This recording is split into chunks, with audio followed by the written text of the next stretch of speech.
अस्सलामुअलैकुम नाज़रीन, आप देख रहे हैं प्रोग्राम फेस टू फेस और मैं हूं आपके साथ मुनीज़े मोइन। राना सनाउल्लाह साहब की गुफ्तगू आपने भी सुनी होगी। वो कहते हैं कि जब तक मुज़ाकरात नहीं होंगे बात आगे नहीं बढ़ सकती। और सुहेल वड़ाइच साहब की बात को एंडोर्स करते हुए उन्होंने कहा कि अगर पाकिस्तान तहरीक इंसाफ की जानिब से माफ़ी मांग ली जाती तो शायद मामला यहाँ तक ना पहुँचता। साथ ही साथ ये भी कहा कि जमहूरियत बातचीत से ही आगे बढ़ती है और ये भी कहा कि नून लीग या पाकिस्तान मुस्लिम लीग नून हमेशा से ही ना कभी बाईपास उसने किया है और ना ही किसी को बाईपास करने देगी। राना सनाउल्लाह साहब का क्या कहना था, एक नज़र उस पर डालते हैं। जो है वो मुआशी इस्तेहकाम भी है, उसी में सियासी इस्तेहकाम भी है और ये इस्तेहकाम जो है ये टेबल पे बैठ के होगा। हम कमिटेड हैं कि मिसाक के इस्तेहकाम में पाकिस्तान के ऊपर बात होनी चाहिए और वो बात जो है वो हतमी और मंतकी नतीजे तक पहुँचनी चाहिए। मौजूदा हुकूमत या PMLN ना किसी को बाईपास करेगी और ना ही किसी को बाईपास करने की इजाज़त देगी। हम समझते हैं कि जमहूरियत जो है वो डायलॉग से आगे बढ़ती है, डेडलॉग से आगे।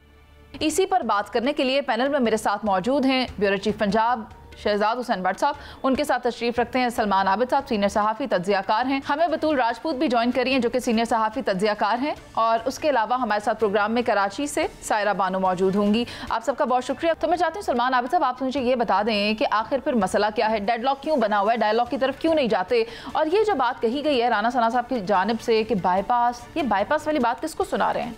देखिए, पहली बात तो यह है कि पाकिस्तान की बदकिस्मती है कि हमारी कौमी सियासत डायलॉग और डेडलॉक में फंस के रह गई है। बानी PTI ये कहते हैं कि जनाब मैं डायलॉग करूंगा तो इस्टेब्लिशमेंट के साथ करूंगा, हुकूमत के साथ डायलॉग नहीं हो सकते क्योंकि वो इस हुकूमत की लेजिटिमेसी को भी कबूल नहीं करते।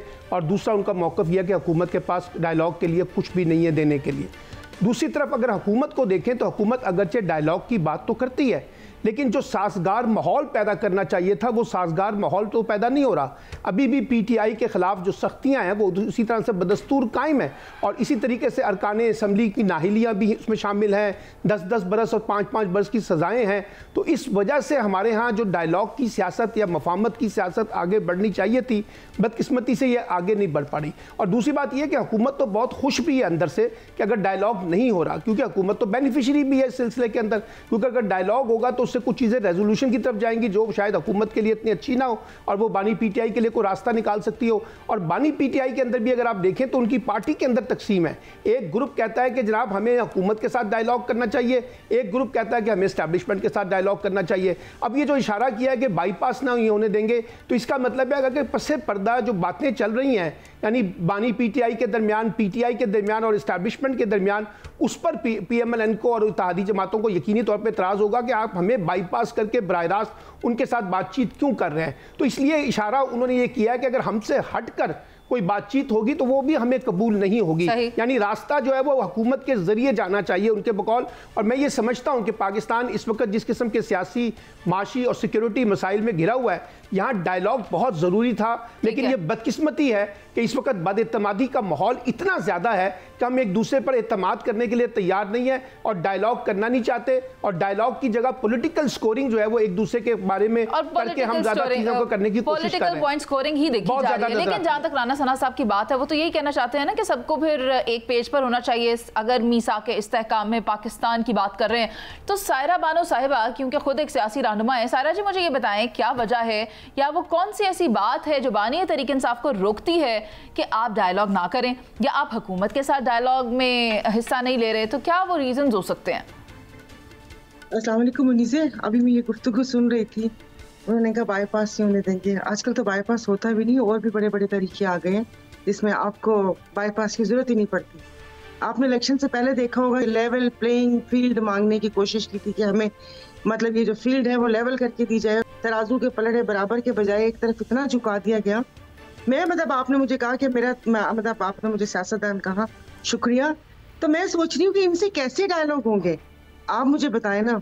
मतलब जिस तरीके से इन्होंने हुकूमत ली, क्या ये बैठ के वो डायलॉग करेंगे तो क्या नवाज शरीफ अपनी जो सो कॉल जीती हुई सीट है वो वापस यास्मीन राशिद साहिबा को वापस करेंगे? या जिस तरीके से गवर्नमेंट बनी है तो वो सही तो कहते हैं कि इनके पास देने के लिए क्या है, जो हर चीज़ का क्रेडिट जो 16 महीने में 12 करोड़ पुल का वो ग्रीन इनिशिएटिव पाकिस्तान हो, SIFC सारे क्रेडिट चीफ साहब के। तो इस गवर्नमेंट ने क्या किया है?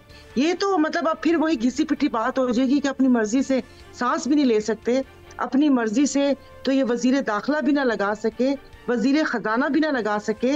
एक वो कहते हैं कि ख्वाजा आसिफ का भी जिस बात पे मसला था कि इनसे जो सेक्रेटरीज इतने पावरफुल हो गए कि उनको ना हिला सके, तो ये किस तरीके से बात करेंगे कि बैठ के इनके पास देने के लिए है क्या? क्या वो तमाम केसेस जो बानिए पीटीआई पर है, क्या वो सियासी, वो तो जाहिर है आपको हमें पता है कि सियासी हैं, तो ये बातचीत से क्या वो रिहा हो जाएंगे? और बातचीत क्या होगी कि वही होगी जो आपको और हमें बताया जाता है कि 2-3 साल खामोश हो जाएं या 1 साल खामोश हो जाएं, अर्ली इलेक्शन करवा दें। खुदा के वास्ते, मतलब ये बातें अब सुन सुन के कान पक गए हैं। मैं अपनी बात करूं कि अगर उस मिसाके जमहूरियत में हमारी पार्टी पे बैठती है तो जो सीटें धौंस धांधली से हमसे सिंध में छीनी गई हैं, क्या वो वापस करेंगे हमें? अब क्या आप मुझे बताएं कि शहबाज शरीफ से बात करेंगे, तलाल चौधरी या तारड़ बैठेंगे बात करने के लिए? बैठेगा कौन? एग्जैक्टली हमारे साथ ना सायरा जी बतूल राजपूत मौजूद हैं, सीनियर सहाफ़ी हैं, तज्जियाकार भी हैं। उनकी एक्सपर्टीज पर क्या है उनसे जान लेते हैं। आप भी जानती हैं कि राना सना साहब ने कहा है कि डायलॉग होना चाहिए और बात यहाँ तक आती ना अगर माफ़ी मांग ली जाती, तो आपको क्या लगता है कि क्या बानी तरीके इंसाफ मौजूदा हुकूमत से बात करना चाहते हैं, अपने मसाइल का हल चाहते हैं, अपने एजेंडास को पूरा करवाना चाहते हैं, और क्या ये हो सकता है? देखिए, जो मुज़ाकरात है वो तो जंगों में भी होते हैं, मुज़ाकरात होने चाहिए, लेकिन ये नहीं हो सकता कि आप किसी स्टेज के ऊपर बैठ के ये कहें कि आपको सिर्फ फौज से ही बात करनी है या आपको सिर्फ फला पर्टिकुलर पार्टी से ही बात करनी है। मुज़ाकरात एक ऐसा प्लेटफॉर्म होता है जहाँ पे आपको बहुत ज़्यादा फ्लेक्सिबिलिटी दिखाने की जरूरत है। ये पीटीआई की बात बिल्कुल ठीक है कि उनकी लीडरशिप जेल में है, कि जो आपकी नुमाइंदगी बात कर रहे हैं उनको ये फ्लेक्सिबिलिटी दिखाने की जरूरत है। बहुत सारे पैराओं में सियासी जमातें एक दूसरे के साथ बैठती रही हैं, एक दूसरे को बर्दाश्त करती रही हैं, और उसमें इस्टेब्लिशमेंट भी बिल्कुल बात करने के लिए वो लचक जो हम एक्सपेक्ट करते हैं वो शो की गई है। ये माजी में हमने विटनेस किया। 1973 में अगर जुल्फ़िकार अली भुट्टो साथ बिठा सकते हैं तो मेरा नहीं ख्याल है कि उसके बाद पाकिस्तान में कोई ऐसा तल्ख सियासी वाक़या हुआ जिसके बाद कोई नहीं बैठ सकता। 9 मई के बाद सिर्फ पीटीआई को ज़्यादा फ्लेक्सिबिलिटी दिखाने की जरूरत है, इनके साथ सब बात करेंगे। और जहाँ तक ये बाईपास करने की बात करें, देखिए I don't by this argument, क्योंकि आप बेशक गवर्नमेंट में है, लेकिन ये बहुत बड़ी हकीकत है। जो 1 पेज वाला कॉन्सेप्ट है वो सिर्फ पीटीआई ने फॉलो किया, वो बल्कि इस मौजूदा गवर्नमेंट ने भी फॉलो किया, और ममालिक ऐसे ही चलते हैं। ये नहीं हो सकता कि आप गवर्नमेंट में बैठे और एस्टेब्लिशमेंट आपसे नाराज है और आपने 5 साल 10 साल हुकूमत की। ये ऐसी डायनेमिक्स हैं जो हम एड्रेस होते हुए देखते हैं। और अगर इमरान खान बहुत जमहूर है उनके अंदर, या उनको लगता है वो बहुत जमहूरियत पसंद बातें करे, इमरान खान ने खुद भी परफॉर्म नहीं किया, तो इमरान खान को 9 मई के वाकयात पे मुझे लगता है कि उनको एक वक्त आएगा कि जब वो माजरत करेंगी, क्योंकि इसके अलावा उनके पास कोई चारा नहीं है। आप दुनिया में रिलेशंस की किताबें उठा के देख लें, ये एक फैक्ट है। चाहे किसी को अच्छा लगे बुरा लगे, कोई भी मुल्क अपनी फौज पे कॉम्प्रोमाइज नहीं करता, वो अपनी फौज पे कॉम्प्रोमाइज नहीं, फौज पर तो कॉम्प्रोमाइज़ किया जा भी नहीं सकता। और इसकी मिसाल हमें माजी में बहुत सारी हुकूमतों की जानिब से भी मिलती है कि जिस मुल्क की फ़ौज मजबूत है वही मुल्क होता है जो आखिर में प्रिवेल करता है। और एक इसराइली वज़ीर आज़म की तरफ से भी ये कहा गया था कि आखिर में तो लोग सिर्फ फातिह को ही याद रखते हैं, तो फिर बात तो वही होगी। लेकिन सवाल ये पैदा होता है, जो बतूल आपकी बात से मुझे थोड़ी कन्फ्यूजन हो गई, जैसा कि आपने कहा कि मुआफ़ी मांग ली जानी चाहिए थी या मुआफ़ी मांग लेनी चाहिए थी, लेकिन मुआफ़ी मांगनी क्यों है? क्या मुआफ़ी मांगना ही हल था? मुझे तो ये समझ नहीं आ रही कि आखिर बात मुआफ़ी तक पहुंची कैसे। और अगर कोई मुआफ़ी मांग लेगा तो फिर अगर उसके बाद आने वाले वक्तों में उसको दोबारा मौका दिया जाएगा तो फिर क्या उसकी वही इज्जत नफ्स बरकरार रहेगी? बतूल, माजरत के साथ मैं आपकी तरफ वापस आऊँगी, लेकिन शहजाद हुसैन भट्ट साहब को भी शामिल गुफ्तगू करना है। भट्ट साहब, आप मुझे बताएं, डायलॉग की बात हो रही है, लेकिन डेडलॉक किस तरह ख़त्म होगा? और दूसरी तरफ बाईपास की बात कर रहे हैं, ये बात कहाँ से आ गई अब सामने? काबिल एहतराम मुनीज़ मोइन, एक बात राना सनाउल्लाह साहब ने की है और वाज़ह तौर पर कहा है कि तमाम फ्रीक टेबल पर बैठे। दूसरी बात, 14 अगस्त को वज़ीर आज़म ने मिसाके इस्तेकाम में पाकिस्तान की बात की है। अब सवाल जो इस वक्त डिबेट चल रही है वो ये है, ये 2 बातें राना सनाउल्लाह की आ गई मंजर आम पर। अब अगर कोई कहना चाहे कि जी मैं मुज़ाकरात के लिए नहीं, आपके पास देने के लिए कुछ नहीं है, तो मैं आपको ये खबर भी दे रहा हूँ, तज़किया भी दे रहा हूँ और अपने दावे से ये बात कह रहा हूँ, उधर से रहम नहीं मिलना आपको।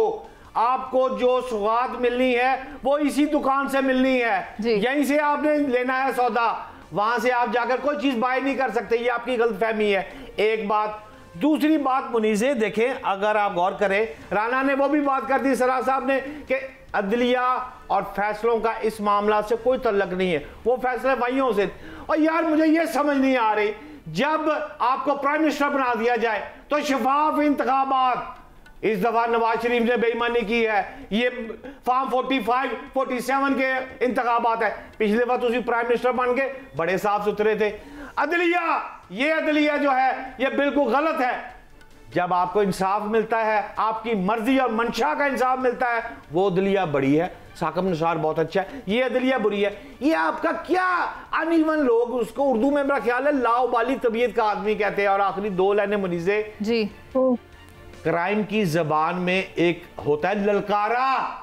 ललकारा का मतलब होता है कि उकसाना, मार फायर, मार इसको।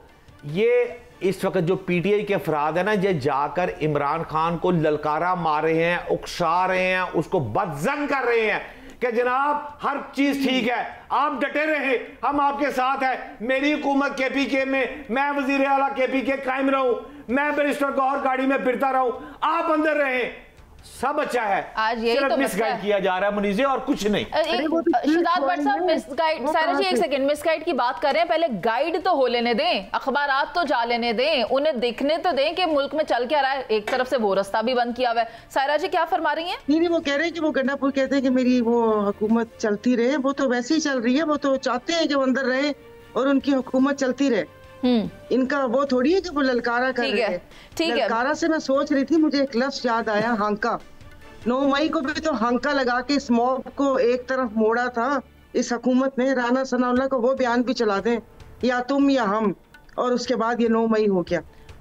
ठीक है सायरा जी, बतूल आप भी कुछ कहना चाह रही थी? देखिए, मुझे ये चीज समझ नहीं आती जब लोग ये कहते हैं कि आज तक किसी ने माफी नहीं मांगी तो इमरान खान नहीं मांगेंगे। आप कैसे कह सकते हैं कभी किसी ने माफी नहीं मांगी? जो बैकग्राउंड डिप्लोमेसी होती है, जो ड्राइंग रूम्स में मीटिंग होती है, जो इस्लामाबाद पिंडी में जाके लोग अकेले में मुलाकातें करते हैं, वो उसका मकसद एक अंडरस्टैंडिंग ही होता है। चाहे वो किसी सियासी जमात के मामला, किसी मुल्क के साथ आपकी डिप्लोमेसी, बैकग्राउंड में बिल्कुल बातचीत की गुंजाइश है, लेकिन गवर्नमेंट को गवर्नमेंट की तरह बिहेव करना चाहिए। इस वक्त में सारा मलबा नहीं डालना चाहिए कि इमरान खान मुज़ाकरात को आगे बढ़ाएं। आप गवर्नमेंट है, अगर आपको लगता है कि आप बाईपास हो रहे हैं, आप ऐसी गवर्नमेंट बन के दिखाएं कि आपको कोई बाईपास ना करें। ठीक है बतूल राजपूत, आपने इसके ऊपर अपना लास्ट कमेंट दिया है, ठीक है। मैं यहाँ पर यही कहना चाहती हूँ कि माफ़ी मांग ली जाए, इंसाफ में, कानून के सामने, कटहरे में माफ़ी मांगी जाए, अपने जुर्म की माफ़ी मांगी जाए। जहाँ तक बात रही मीसाके इस्तेहकाम पाकिस्तान की, तो यकीनन उसके लिए तमाम सियासी जमातों को एक पेज पर आना होगा ताकि मुल्की मुफाद में फैसले किए जा सकें। अभी एक ब्रेक पर चलते हैं, जिसके बाद वापस आएंगे और बात करेंगे उस लड़ाई झगड़े की जिस नतीजे में एक भाई दुनिया से जा चुका है। कहीं मत जाइएगा, हमारे साथ ही रहिएगा। अब मैं इसे गुर्बत कहूँ या फिर अदम बर्दाश्त का मामला, जहाँ 2 भाइयों पर तशद्दुद किया गया है और इस तशद्दुद के नतीजे में एक भाई जाँ बहक हो गया जबकि दूसरा इस वक्त कोमे में मौजूद है, जिसके बारे में बताया जा रहा है कि उसको आखिर में बल्ले से मारा गया। मैं चाहती हूँ कि ये सूरत हाल या ये वाक़या जो पेश आया, शहजाद हुसैन भट्ट साहब उसको पूरी तरह से नरेट करें। जी भट्ट साहब। काबिल एहतराम मुनीज़े, देखें ये वाक़या जिसकी आप बात कर रही हैं, इसकी FIR दर्ज हो चुकी है और FIR के मतन के मुताबिक और मेरी इन्वेस्टिगेशन के मुताबिक 2 भाई दूध का काम करते हैं, वाजिद और राशिद। ये 2 अफराद ज़िला कसूर और थाना रायविंड सिटी लाहौर में FIR का इंदराज भी हो चुका है। ये अपना दूध का काम करते हैं और दूध का काम फरोख्त करने के बाद अपने घर रवानगी होती है। रास्ते में एक जगह आती है जहां पर एक केले बेचने वाली एक रेड़ी खड़ी है। उस रेड़ी से ये 1 दर्जन केले लेते हैं और उसको पैसे देते हैं। जब पैसे देते हैं तो 130 रुपये डिमांड होती है। ये जब पर्स में से 100 का नोट देते हैं तो दूसरा नोट जो है वो 5000 रुपये का है। ये कहते हैं हमारे पास खुला नहीं है, आप इस लिफाफे में से कुछ केले बाकी निकाल दें।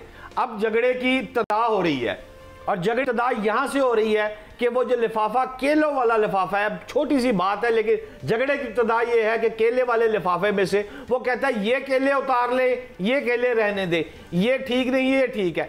इस बात पर तलखी होती है कि आपने 100 रुपये मुझे दे दिया है, मैंने 100 रुपये के केले देने हैं, 130 रुपये दर्जन है, लिहाजा मैं आपको ये केले नहीं दे रहा, आपके पास 5000 का नोट है। अब लड़ाई बढ़ गई है और गालम गलोच शुरू हो गई है। गालम गलोच शुरू होती है तो तैमूर नामी शख्स और अवैस, ये दो अफराद आते हैं। इस वक्त तैमूर को तो गिरफ्तार कर लिया है और अवैस के लिए छापे मारे जा रहे हैं। वो तैमूर जो है वो फ़ोन करके अपने दोस्तों को बुलाता है कि यहाँ पर हंगामाराई हो गई है, मुझसे लोग आकर छीना झपटी कर रहे हैं।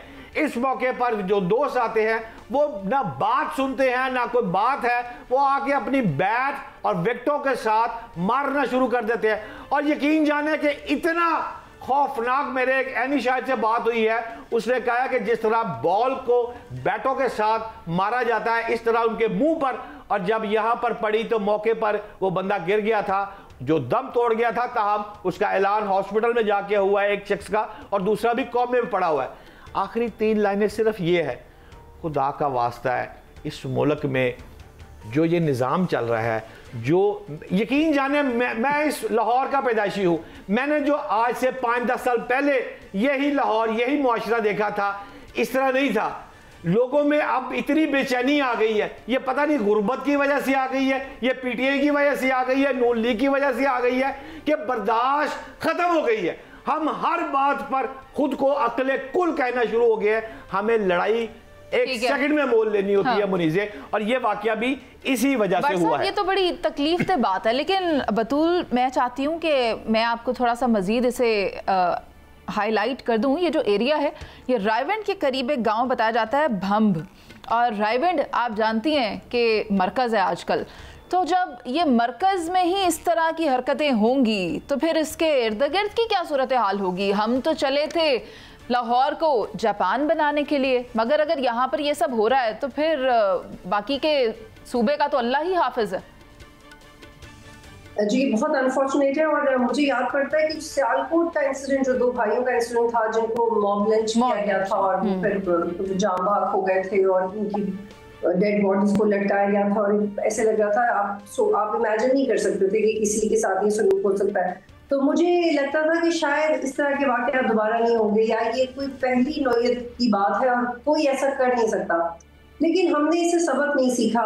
मेरा तो इस हवाले से बहुत straight forward point of view है। चाहे चोरी का मामला है, रेप का मामला है, इस तरह का मामला है कि कोई किसी को सड़क पे इतना मारे कि वो मरी जाए, तो आप उनको लटकाएं, आप उनको फांसी दें, आप उनको सख्त तरीन सजाएं दें। आप सख्त तरीन सजाएं, मेरा नहीं ख्याल आपको 2 या 3 से ज्यादा दफा आपको सख्त तरीन सजा देने की जरूरत पड़ेगी, क्योंकि इससे मुआशरे में खौफ पैदा होगा। हम आमतौर पे इन चीजों को एक्सट्रीमिज्म की तरफ ले जाते हैं। Let me be very clear, ये तो अफगानिस्तान की बात हो रही है भाई, ये तो आप चाहते हैं कि उस तरह का इस्लामी निजाम आ जाए। नहीं, इसको इंसाफ करते हैं। अगर इस तरह की गलतियों की, इस तरह के गुनाहों की हमारे कानूनी निजाम में सख्त सजाओं की इम्प्लीमेंटेशन होगी तो नेचुरली खौफ होगा। कोई किसी की बेटी, किसी के बच्चे को, कोई मोटरसाइकिल वाला जाते हुए किसी लड़की को टच करते हुए डरेगा। तो आप अपना सजाओं का निजाम सख्त बनाएं, देखते हैं कोई नहीं करेगा। आप सजाएं नहीं देते तो आप सख्त सजाएं दें, कोई ऐसा नहीं। मैं तो आज खबर पढ़ रही थी कि अरमगान कत्ल केस में वो वीडियो भी सामने आ गई है जिसमें कि उसको मारने के बाद जो उसका खून साफ किया गया था ज़मीन से। अरे वो तो अभी तक सिर्फ पेशियां ही भुगत रहे हैं वहाँ पर। आप देखें, फिर हुमैरा अस्कर के बारे में भी मुकदमा आ गया सामने कि वो भी कत्ल का मुकदमा दर्ज हो गया। हम तो उनको इंसाफ नहीं दिला पा रहे, तो हम इस केस में क्या करेंगे? अल्लाह करे कि इक़्तिदार में बैठे हुए लोग या फिर इंसाफ जो फराहम करने वाले हैं उनको ये बात नज़र आए, उन तक ये बात पहुँचे तो वो इस पर फैसला कर सके। लेकिन सलमान आबिद साहब, आप मुझे बता दें कि ये अदम बर्दाश्त इतनी ज़्यादा माशरे में क्यों बढ़ रही है? देखिए, उसकी कई वजूहात हैं। एक वजह तो ये है कि पाकिस्तान में इस वक्त गुर्बत भी बहुत है और जिसे कहते हैं महरूमी की सियासत भी बहुत है।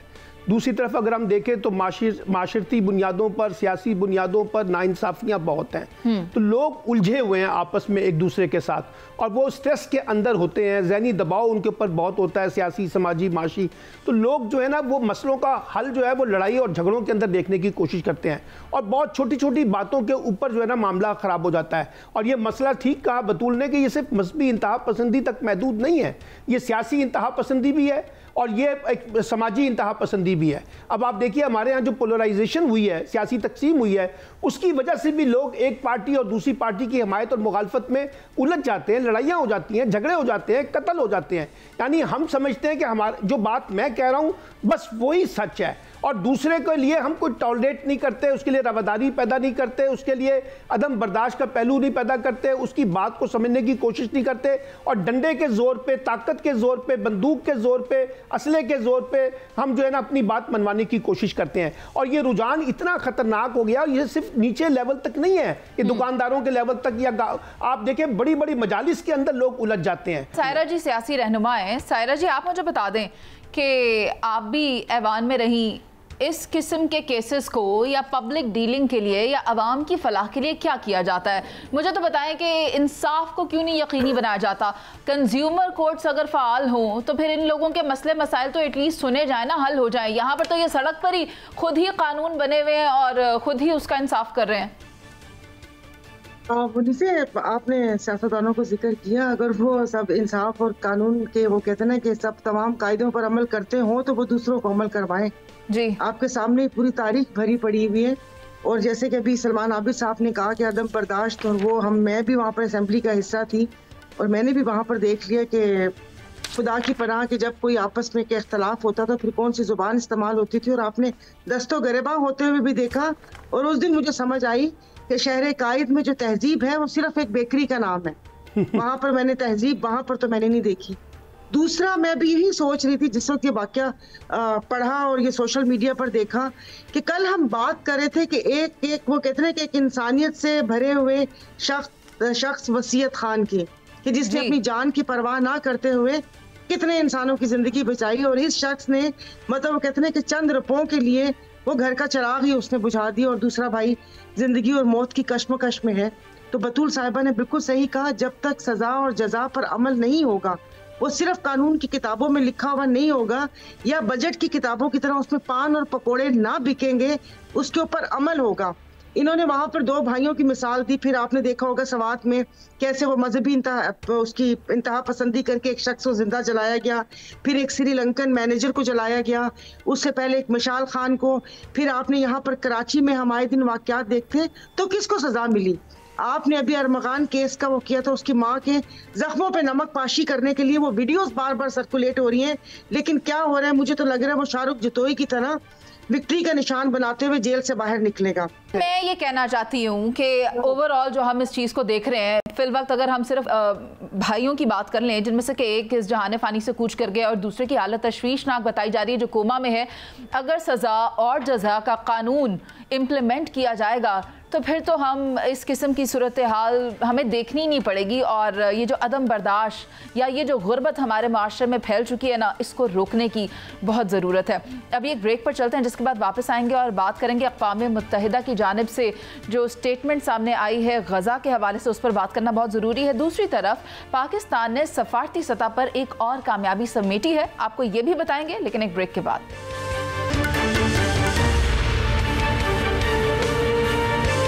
ब्रेक के बाद आपको खुशामदीद कहेंगे, और अक़वाम मुत्तहिदा की जानिब से कहा गया है कि गज़ा अब बाकायदा तौर पर कहत ज़दा हो चुका है, जहाँ पर 10 लाख फ़लस्तीनी किसी भी लम्हे मर सकते हैं। ये एक इंतहाई अलार्मिंग सिचुएशन है।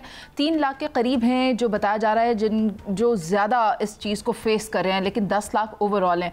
इसके अलावा सफारती सतह पर हसीना वाजिद और भारत के लिए तकलीफ़ का दिन है, क्योंकि पाकिस्तान ने एक और कामयाबी समेटी है। मैं इस सेगमेंट का बाकायदा आगाज़ करूँगी, और सबसे पहले मैं वेलकम करना चाहती हूँ ब्रिगेडियर रिटायर्ड मसूद अहमद खान साहब को, जिन्होंने हमें ज्वाइन किया। सर, बहुत शुक्रिया आपके वक्त का। आप मुझे ये बताइएगा कि गज़ा की सूरत हाल हम देख रहे हैं, और उसके ऊपर हम आलमी जो जितने भी ममालिक हैं उनको देखते हैं, हुक्मरानों को देखते हैं, उनकी जानिब से खामोशी इख्तियार की गई है। और अब आप देखें, जब इसको बाकायदा तौर पर कह दिया गया है कि यहाँ पर कहत साली मौजूद है और इतनी बड़ी तादाद लोगों की है जो किसी भी वक्त इस सफ़ा हस्ती से ख़त्म हो सकते हैं, तो फिर इस सूरत हाल को देखते हुए ये खामोशी तकलीफ़ का बाइस है। हाँ, बिल्कुल आप सही कह रहे हैं, बट वेरी अनफॉर्चुनेट है कि हम जो रिस्पांस अभी भी देख रहे हैं वो वेस्ट में है, मुस्लिम ममालिक में इतना नहीं है। द ओनली थिंग ये है कि अभी एक जद्दा में कल से एक सेशन हो रहा है OIC का, और जिसमें वो इसके इस इशू को भी एड्रेस करेंगे, और जो प्लान है गजा का ऑक्यूपेशन का, और देन वेस्ट बैंक में जो सेटलमेंट इजराइल करने जा रहा है उसको एड्रेस करना है। एट द सेम टाइम देखें कि यूनाइटेड नेशन ने डिक्लेयर कर दिया फेमन हिट एरिया और ये इस रीजन को, गजा को, और जिसमें ये क्वालिफाई कर गए हैं as per the international standards के मुताबिक यहाँ पे जो हालात हैं।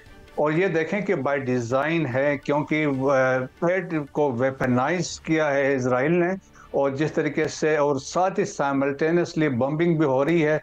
वो इनका विल को तोड़ना चाहते हैं, उनको वो फोर्स कर रहे हैं कि वो वहाँ से निकले। जिस तरीके से अब गजा सिटी पे प्लानिंग हो रही है ताकि वो वहाँ पे ऑक्युपाई करेंगे, subsequently they will go to the south. तो उस सूरत हाल में एक सिचुएशन ऐसी है कि जो मेरे ख्याल में नाकाबिल बंदा सोच भी नहीं सकता जिस तरह के हालात वहाँ पे हुए हैं। लेकिन यह है कि अब OIC की जो मीटिंग हो रही, मेरे ख्याल में हाई टाइम की कि वहाँ पे एक बड़ा वो स्टैंड लें और एक ऐसा डिसीजन दे, स्पेशली जो इंपॉर्टेंट मुस्लिम कंट्रीज से, और जाके हम ऐसे कर सकते हैं कह के। लेकिन अगर खाली मेयर स्टेटमेंट्स पे जब होगा तो मेरे ख्याल में इससे कुछ नहीं होगा।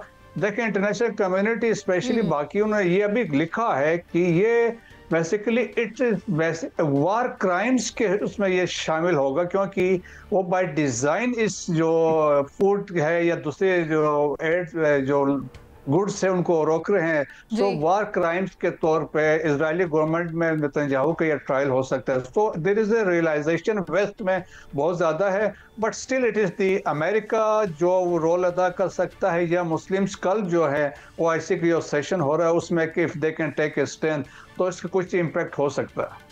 ठीक है, यानी आप कहना चाह रहे हैं जो सेशन OIC की जानिब से किया जा रहा है वो गुफ्तन नशिस्तन बर्खास्तन नहीं होना चाहिए, और अमेरिका जैसा मुल्क अगर इसमें कोई किरदार अदा कर सकता है तो उसे कर लेना चाहिए। सायरा जी, आपसे जब मेरी बात हो रही थी तो आप जिक्र कर रही थी कि मेलानिया को एक ख़त मिला है और ये ख़त भेजा गया है टर्की की फ़र्स्ट लेडी की जानिब से। उस ख़त में क्या लिखा गया है, मैं चाहती हूँ आप उस पर ज़रा रोशनी डाल दें। जी मुनीज़े, आपके प्रोग्राम में इस पे बात हुई थी जिस पे आपने भी गुफ्तगू की थी, हम सब ने इस पे बात की थी। उनके ख़त के मंदरजात वही हैं कि आप यूक्रेन के बच्चों की बात तो कर रही हैं। ज़ाहिर है बच्चे तो वो अपनी ज़ुबान में बात करो तो सांझे होते हैं कि वो ज़ाहिर है वहाँ पर भी बच्चों के साथ जो हो रहा है वो नहीं होना चाहिए। लेकिन अगर आपकी नज़र करम फ़लस्तीन में जो हो रहा है और जो गजा में जो गजाई किल्लत हो रही है और जिस तरीके से बच्चों का वो कहते हैं कि नस्ल खुशी हुई है, अगर उसके ऊपर भी कुछ गुफ्तगू हो जाती या वो भी इनके कंसर्न में शामिल होता तो बहुत अच्छी बात होती। अभी ये जो गुफ्तगू चल रही थी, ये मैं सुन रही थी, तो हमने ट्रम्प साहब को नॉमिनेट तो कर दिया अमन के नोबेल प्राइज के लिए, तो उनसे थोड़ा हम ये भी कह देते कि खुदा के वास्ते मतलब सहूलतकारी बंद कर दें, और यहाँ पर जो वहाँ पर हो रहा है, जो नस्ल कशी हो रही है, जो बच्चों के साथ हो रहा है, जो खुराक उन्होंने वहाँ पर जो जहाज जाने थे, जो इमदादी जहाज है वो रोके, और वहाँ पर वो आपने भी देखा, हमने भी फुटेजेस देखे कि लोग मट्टी खा रहे हैं और वो मट्टी मिला आटा फाँक रहे हैं, और जिस तरीके की वो आ रही है, मैं तो परेशान हूँ कि ये वो तो इस आजमाइश उनकी नहीं है, वो आजमाइश हमारी है। ये जो OIC के इजलास आते हैं, माफ कर दीजिएगा, बैठेंगे और उसके बाद गुफ्तगू होके चली जाएगी। जिस तरीके से बैठे थे और जब वो ट्रम्प साहब आए थे और सब ने बड़ा उनका अच्छे तरीके से मनोरंजन भी किया, तो क्या उस पर ये बात नहीं हो सकती? सीज फायर हमने, हिंदुस्तान ने, ट्रम्प साहब ने वो सब तो करवा दिया, पर जब उन्होंने नेतन्याहू को बोला तो वहां से कोई जवाब नहीं आया और वो वहां पर जंग रुकवा नहीं सके। लेकिन उनकी ख्वाहिश है कि उनको अमन का जो वो नोबेल प्राइज है वो मिले। तो ये दोहरे मेयार है। और बात आपने स्टार्ट की थी कि उनके खत से, तो जाहिर है वो भी वही हम लोगों के अल्फाज हैं कि अगर आपको यूक्रेन के बच्चे नजर आए हैं तो आपको यहाँ पर फलस्तीन में और जो गजा में बच्चे हैं उनको भी देख लेना चाहिए। मैं तो कह रही हूँ कि साथ में जो कश्मीर में हुआ था उसको भी देख लेना चाहिए। ऐसे थोड़ी कि अगर वो आपके दिल के करीब हैं तो आप उसके लिए आप खत लिखकर और आप वो कर रहे हैं, लेकिन बच्चे, बाकी जो बच्चे हैं आपके सामने, तो एग्जैक्टली सायरा जी, मैं आपको यही बता रही थी कि फर्स्ट लेडी ऑफ टर्की ने जो खत लिखा है मिलानिया को, उसमें यही कहा है कि अगर आप उन बच्चों के लिए इतनी फिक्रमंद हैं, इतना दर्द दिल में रखती हैं, तो फिर अब की बार आप गजा के बच्चों के लिए भी कुछ करें, और उसके ऊपर अगर आप कुछ करती हैं तो वो फिर हम उसके ऊपर अगर कोई पॉजिटिव चेंजेस देखते हैं या कोई अच्छे नताइज देखते हैं तो वो अच्छी बात होगी। साथ आप बेंजामिन नेतन्याहू को भी अप्रोच करें और उनसे कहें कि बच्चे वहां पर भी मौजूद हैं। यही कहा गया था उस खत में। मैं चाहती हूँ कि शहजाद हुसैन भट्ट साहब आप मुझे उस दौरे के बारे में बताएं जिसकी भारत को तकलीफ हो रही है। हसीना वाजिद को खटक रहा है, अब पाकिस्तानी वीजा फ्री बांग्लादेश जा सकेंगे। दुरुस्त कह रही हैं मुनीज़े आप।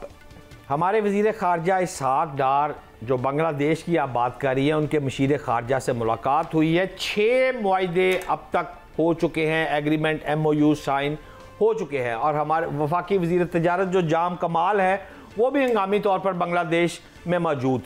अच्छा, अब सवाल ये है कि यहाँ पर पाकिस्तान बांग्लादेश नॉलेज कॉरिडोर, ये एक चीज़ मुतारफ़ करवाई जा रही है, ये तल्लुकात को उभारा जा रहा है और 100 से ज़्यादा इस वक्त जो तादाद आ रही है बच्चों की, बांग्लादेश के बच्चों की 100 से 500 के दरमियान, उनको आप 5 साल के दौरान जो है वो स्कॉलरशिप दे रहे हैं। अच्छा। मतलब तल्लुकात यहाँ तक आगे हैं कि उनके बच्चे आ रहे हैं, स्कॉलरशिप ये उनको दे रहे हैं, हालात यहाँ तक आगे हैं। और ये मैं समझता हूँ आने वाले वक्त में ना ये खित्ते में एक बहुत बड़ी तब्दीली आ रही है। ये इसहाक़ डार का जो है ये दौरा ये बड़ा अहम होगा। लेकिन इस वक्त मुझे नजर आ रहे हैं आपकी स्क्रीन पर ब्रिगेडियर रिटायर्ड मसूद अहमद खान साहब, जो कि बहुत काबिल आदमी हैं।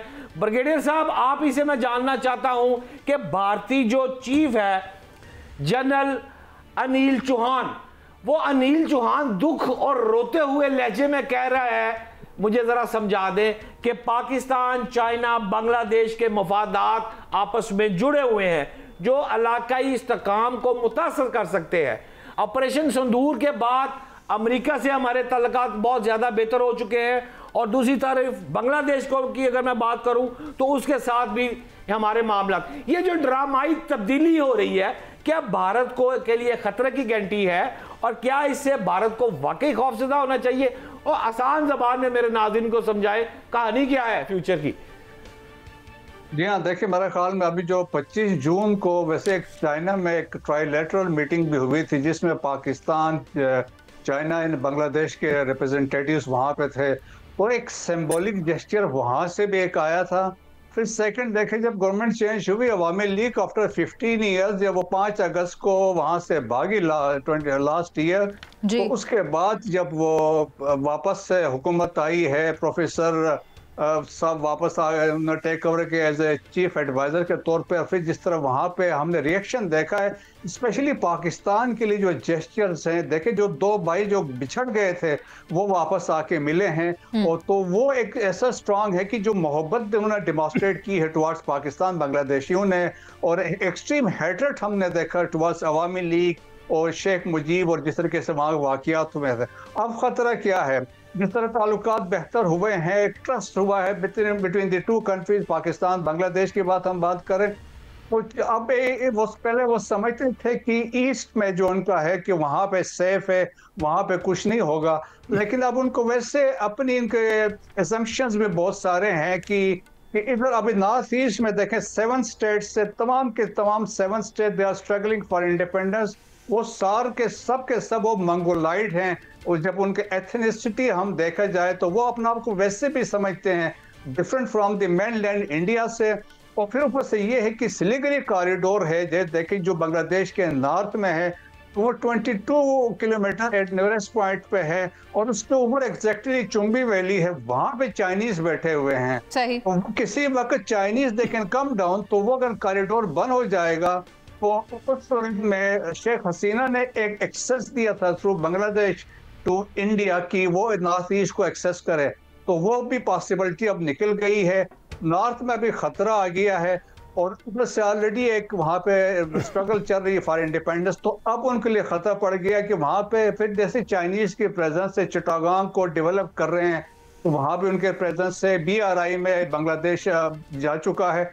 मसूद साहब, कता कलामी की माजरत चाहूंगी मैं आपसे, कता कलामी की माजरत चाहूंगी, लेकिन सलमान आबिद साहब को भी शामिल गुफ्तगू करना है। सलमान साहब, आप मुझे बताएं कि अब अगर ये ताल्लुकात बेहतरी की जानिब जा रहे हैं तो फिर क्या सार्क को भी रीवाइटलाइज किया जा सकेगा?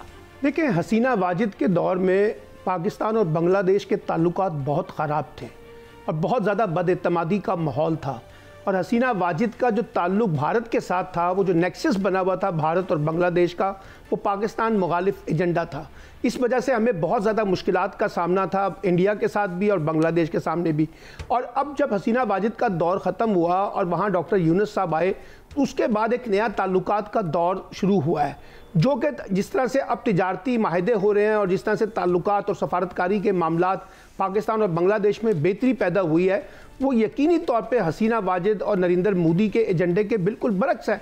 और इसीलिए उनके लिए वो जो आपने लफ्ज़ इस्तेमाल किया कि वो तकलीफ का दिन है कि पाकिस्तान और बांग्लादेश जो है वो अपनी बेहतरी की तरफ जा रहे हैं, आगे बढ़ने की बात कर रहे हैं, इक्तिसादी ताउन की बात कर रहे हैं, सियासी ताउन की बात कर रहे हैं, तजारती ताउन की बात कर रहे हैं। तो मैं समझता हूँ कि इससे पाकिस्तान के लिए इलाकाई सूरत हाल के अंदर अगर आप देखें तो जिस तरीके से अफगानिस्तान के साथ ताल्लुकात बेहतर बनाने की कोशिश कर रही है, जिस तरीके से बांग्लादेश के साथ ताल्लुकात बेहतर बनाने की बात हो रही है, जिस तरीके से चाइना पाकिस्तान रिलेशनशिप है, तो एक रीजनल कॉन्टेक्स्ट में पाकिस्तान के लिए बेहतरी के नए अपॉर्चुनिटीज पैदा हो रही हैं। और अमेरिका भी, यानी अमेरिका भी उस खत्ते के अंदर है। तो मैं ये समझता हूं कि पाकिस्तान के लिए तो बेटर साइन है कि वो इस रीजनल पॉलिटिक्स में एक सिग्निफिकेंट प्लेयर के तौर पर सामने आ रहा है। और जिस तरह से बांग्लादेश ने रिस्पॉन्स किया है वो पाकिस्तान के लिए एक बहुत बेहतर उम्मीद की किरण है कि पाकिस्तान और रीजनल पॉलिटिक्स में मिलकर ज्यादा बेहतर तरीके से किरदार अदा कर सकता है। बहुत शुक्रिया आपका सलमान आबिद साहब और शहजाद साहब, हमारे साथ ब्रिगेडियर रिटायर्ड मसूद खान साहब भी मौजूद थे। सर आपका भी बहुत शुक्रिया। सायरा बानो साहिबा का भी।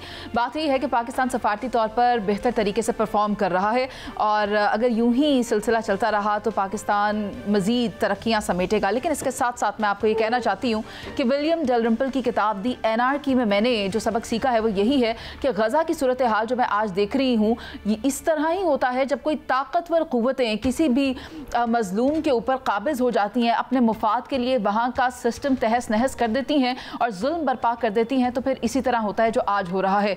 तो जहाँ मीटिंग होने जा रही है OIC की, वहाँ पर करना ये होगा कि इंसाफ, खुद मुख्तारी और इंसानी हुकूक के लिए आवाज़ को बुलंद करना ज़रूरत वक्त है। अगर ऐसा ना किया गया तो कल को इस जगह कोई भी हो सकता है, आप हो सकते हैं, मैं हो सकती हूँ, कोई भी और हो सकता है। तो ये वो वक्त है जब इसके लिए आवाज़ उठाई जानी चाहिए। प्रोग्राम का वक्त खत्म हो गया, मुझे इजाज़त दीजिए। अल्लाह निगहबान।